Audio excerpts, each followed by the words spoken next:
Hello, everybody. Welcome back to Oscar Buzz. Trevor here, and today we're talking about In a Violent Nature, which is a new project by Chris Nash. It is a horror film. It's a slasher, but what's kind of causing a buzz about it is that it is told almost entirely through the perspective of the killer, and it does break that a little bit, which I'll get into in a second.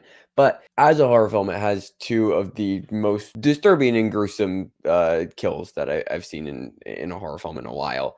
So if you're looking for, gory, gruesome kills, this has some. For those who have seen the film, it's a buzzsaw and a cliff are involved, and I will leave it at that.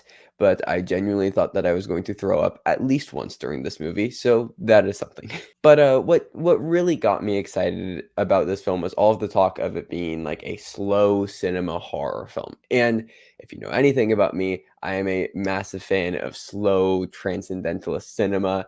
It wouldn't be an Oscar Buzz video if I didn't mention Chantal Akerman at least once. I have the box set, the Criterion Chantal Akerman masterpieces sitting behind me right here. She's my favorite filmmaker of all time. John Daleman's my favorite film. Love slow cinema. This isn't really slow cinema.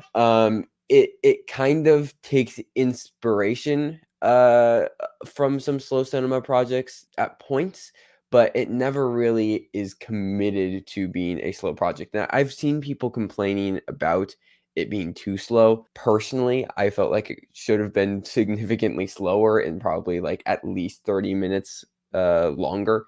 To be honest, there are sequences and periods where we are just kind of following this killer around and we are just kind of sitting back and watching events unfold from the perspective of the killer. But it feels like far too often there just wasn't enough confidence from the filmmaker. Maybe this came from producers when it came to the editing room.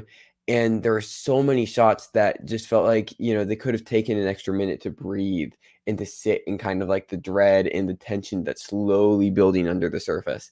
And it just cuts short. And it feels almost kind of like it was going for the aesthetic of slow cinema without actually committing to being a slow film, which was a bit frustrating because the sequences that are slow and do have this like monotony and almost this like robotic sense of dread as you're just watching the killer slowly approach and you can put together what's going to happen before it happens. I think that's where the film is at its best. And to his credit, Chris Nash does establish quite an interesting visual language throughout the first act of the film that does pay off in later acts. And there are some shots, particularly in the third act, where the camera is just resting on absolutely nothing.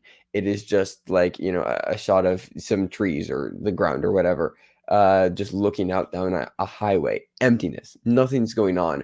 But because of the visual language established earlier, in our minds, we feel like something's going to happen. We feel the sense of dread. We feel like the terror.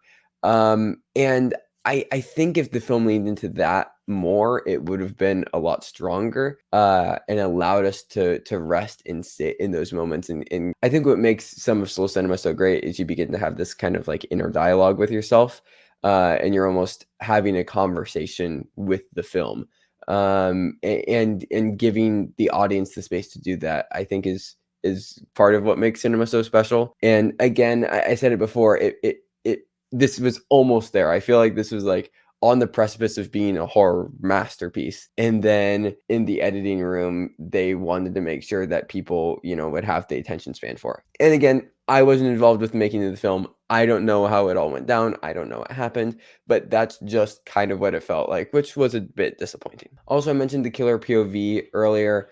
Again, I think the film is at its strongest when we are just kind of solely staying with the killer. There are sequences where it breaks and the camera is more focused on the characters that are the eventual victims. I don't think it's a spoiler to say of the slasher, of the killer. And by the end of the film, we've just kind of completely broken from it being from the killer's perspective, which again, it gives the audience a bit of an out and a bit of an easy way to connect it, and it takes away a lot of the interesting challenge that comes with a piece of slow cinema that I think makes the audience engage with the project in a different way than they would a normal film.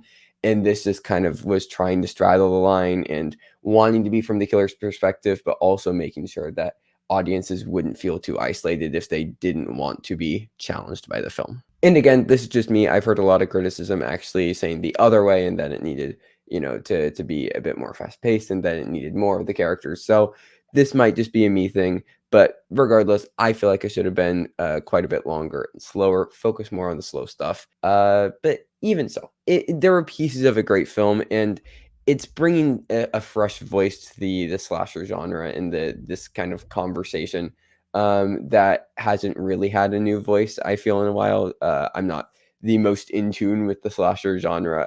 I'm not a horror expert by any means, but it did feel new and fresh, which was nice. And despite not realizing its full potential, like it had some really great visceral sound design, some really gruesome kills that were very effective. And as an experiment in genre, I did really appreciate the film, even if I didn't fully love it as much as I really wanted to. I wrote on Letterboxd that I wanted this to be like the Jersey Skolmowski film EO, except instead of following around a donkey, we're following around a killer. And maybe that was a bit too much to ask of the film. But I don't. Maybe I should make that. But regardless, it's almost brilliant, and I still had a good or bad time, if you want to call it that, since some of the bit I had to look away a couple times. But anyways, overall, I did still like it. Just wish I liked it a lot more. I'm feeling a solid 6 out of 10 for this one. But those are my thoughts on In a Violent Nature. A bit of a short review. Going to do a couple of these without Thomas for some smaller films that I want to talk about that just no chance in hell that they're coming out in UK probably at all this year, if I'm being completely honest, because UK release dates are just whack. But that is it for today's review. I'm going to be doing a review of Babes, another smaller film, sometime later this week. But until then, thank you for watching. Stay safe and goodbye.